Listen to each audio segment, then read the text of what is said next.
Hoje nós precisamos ser motivados por essa experiência da vida eterna, por acreditarmos num céu, por absorvermos em nós a verdade revelada por Cristo.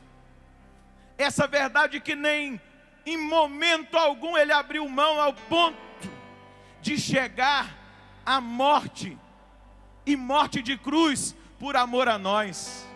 Ele vai dizer: ninguém tira a minha vida, eu entrego a minha vida livremente. Eu entrego a minha vida livremente para salvar o mundo perdido.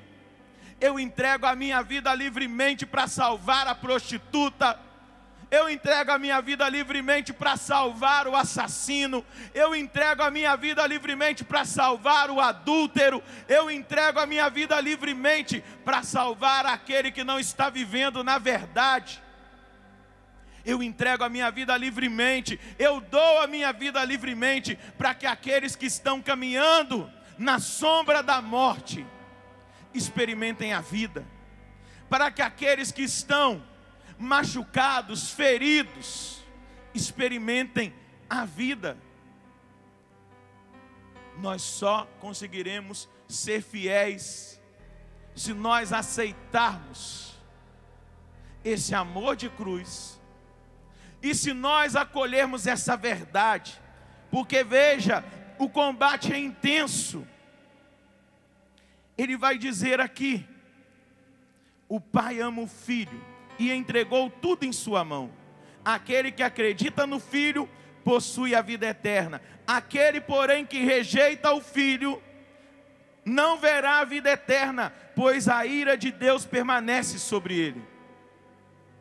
Aquele que não acolhe o filho, aquele que não acolhe a verdade, aquele que não anda no caminho, aquele que não se abre à experiência dessa vida que Ele veio nos trazer. A palavra do Evangelho de hoje, ela é certeira, ela é direta, ela é radical. E aí vale a pena nós lembrarmos de algo que Jesus disse no Evangelho, que o reino dos céus tem sido arrebatado, desde João Batista, arrebatado pelos violentos.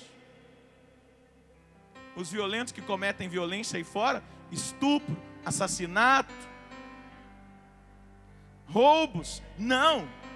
Aqueles que se decidiram por viver a violência contra a sua carne, contra os seus desejos, contra a sua vontade, a violência que brota da experiência com a verdade e que nos arranca da experiência da mentira, que nos tira da experiência das trevas, que nos arranca do vale sombrio da morte e nos coloca no caminho da vida.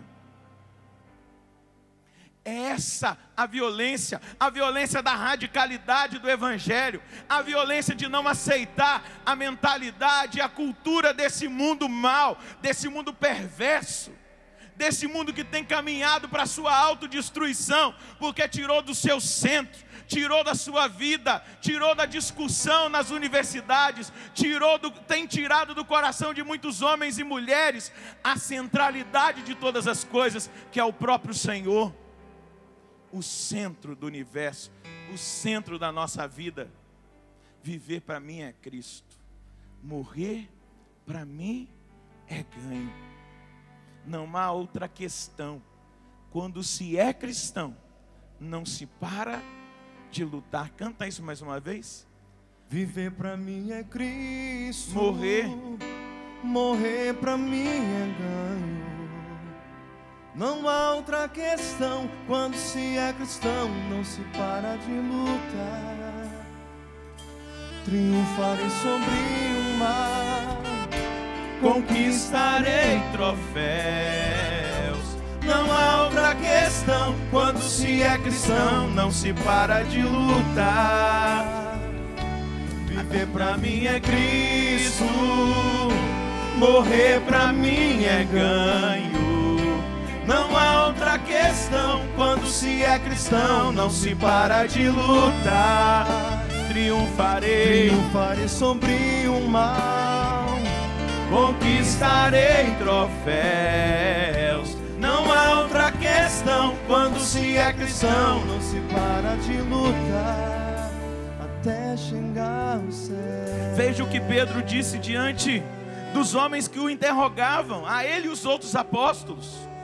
Versículo 29 da primeira leitura: é preciso obedecer a Deus antes que aos homens. O Deus de nossos pais ressuscitou Jesus, a quem vós matastes, pregando numa cruz. Deus, por seu poder, o exaltou, tornando-o guia supremo e salvador, para dar ao povo de Israel a conversão e o perdão dos pecados. E disso somos testemunhas, nós e o Espírito Santo que Deus concedeu àqueles que a Ele obedecem. Veja, Deus concede o Espírito Santo àqueles que lhe obedecem. O Espírito Santo é esse auxílio, é essa força, é esse elan, é essa graça especial de Deus para esse tempo de combate, para que nós permaneçamos fiéis, para que nós não neguemos a fé, para que nós não neguemos Jesus Cristo. O que Pedro e os apóstolos estão vivendo? O tribunal daquela época, o STJ daquela época, e eles estavam diante desse tribunal, sendo julgados porque eles não obedeceram a lei que eles tinham dado a eles de não falar de Jesus Cristo, de não falar da verdade, de não falar da ressurreição, de não falar dos milagres, de não assumir com graça, unção, poder, aquilo que eles tinham recebido de nosso Senhor Jesus Cristo. Mas veja, Pedro, Tiago, João, os apóstolos não retrocederam. A palavra diz e mostra o discurso de Pedro. Pedro testemunha Jesus Cristo. Pedro diz que apesar dos sumos sacerdotes, dos escribas, dos fariseus terem matado Jesus, ele ressuscitou. E eles não podem se calar diante da verdade da ressurreição. Eles não podem se calar diante da verdade que lhes é revelada. Eles não podem se calar diante da mentira que foi contada por aquele tribunal e por aqueles homens que forjaram, junto com os soldados que estavam na porta do túmulo, para dizerem que Jesus não tinha ressuscitado e que o corpo dele tinha sido roubado. Eles não podiam negar que era Jesus que tinha levantado aquele homem na porta formosa do templo. Eles não podiam negar a verdade. Eles não podiam virar as costas para a verdade, com medo das autoridades, com medo dos poderes que atuavam naquela época. Nós precisamos assumir isso, meus irmãos.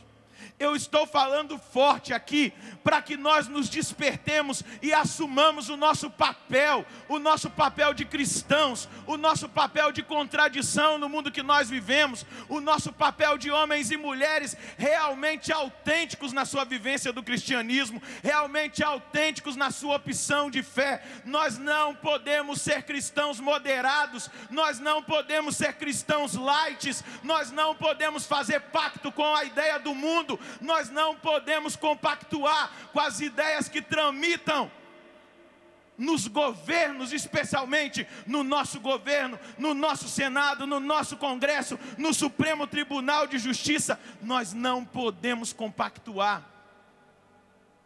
Quem compactua está negando a verdade, está negando Jesus Cristo, e a palavra é dura. Aquele, porém, que rejeita o Filho, não verá a vida. Aquele que rejeita o Filho não verá a vida, pois a ira de Deus permanece sobre ele. O que você quer, a vida ou a morte? Qual é a sua opção, cristão? Qual é a sua opção, católico? Espero que seja a vida, porque vai ser triste ter recebido você aqui na Canção Nova, nesse dia 5 de maio, e depois não te encontrar lá no céu, porque você não fez a opção pela verdade e pela vida que é Cristo. Vai ser muito triste contemplar o exercício da lei de Deus acontecendo na vida de muitas pessoas moderadas. Porque hoje nós podemos dizer assim, a gente vive uma vidinha moderna, a gente não precisa se comprometer tanto assim não, a gente não precisa também de se expor dessa maneira, por causa temos que nos expor sim. Nós não podemos ter medo da verdade, nós não podemos ter medo de ser autênticos, nós não podemos ter medo de dizer a verdade do Evangelho, nós não podemos ter medo de testemunhar Jesus Cristo, nós não podemos ter medo de dizer que nós não aceitamos aquilo que querem impor. Se impuserem, e pela imposição, se vier cadeias, se vier perseguição, se vier prisões, se vier martírio, nós vamos continuar com a verdade, nós vamos continuar como aqueles jovens do capítulo 3 de Daniel, que não se prostraram diante da imagem que o rei Nabucodonosor edificou para que eles se prostrassem, adorassem e negassem ao Deus verdadeiro. Eles não, nem fingiam, eles fingiram. Às vezes a gente está em alguns ambientes e a gente finge que não está ouvindo o que estão falando, porque nós temos medo e vergonha de testemunhar a nossa fé, porque nós temos medo e vergonha de assumir a nossa fé, de assumir a palavra. Até mesmo dentro da nossa casa, às vezes nós temos vergonha e medo de assumir quem nós somos.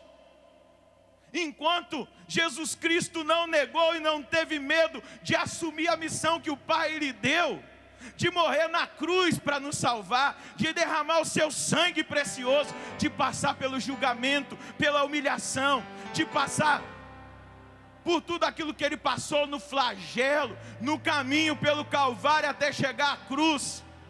Ele não teve vergonha nem de mim, nem de você. Ele foi até o extremo, ele deu a sua vida, e nós não podemos negá-lo, e não podemos nos envergonhar daquilo que nós somos, diante de um ateu, diante de uma pessoa de uma outra religião, de uma falsa religião, diante dos comunistas. Nós não podemos calar a nossa voz, nós temos que mostrar quem nós somos. E agora, meu irmão, minha irmã, a igreja reconheceu a santidade.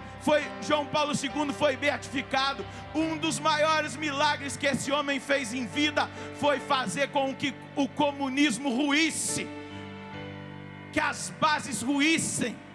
Ele foi um instrumento usado para a queda de muros e para a libertação de países. E agora no céu é Ele que vai nos ajudar a derrubar esses muros que estão sendo levantados. É Ele que vai interceder para que esse comunismo, esse marxismo cultural, tudo isso que estão querendo fazer na nossa nação, possa cair por terra, agora lá no céu, diante de Deus com mais força, contemplando a glória. Ele que amava tanto o Brasil, vai interceder, e eu tenho certeza, se nós nos mantivermos fiéis, nós vamos ver a vitória da palavra, a vitória da cruz, a vitória do Evangelho de Jesus Cristo na nossa nação.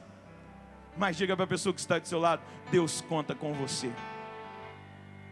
Diga para a pessoa que está do outro lado: Deus conta com você.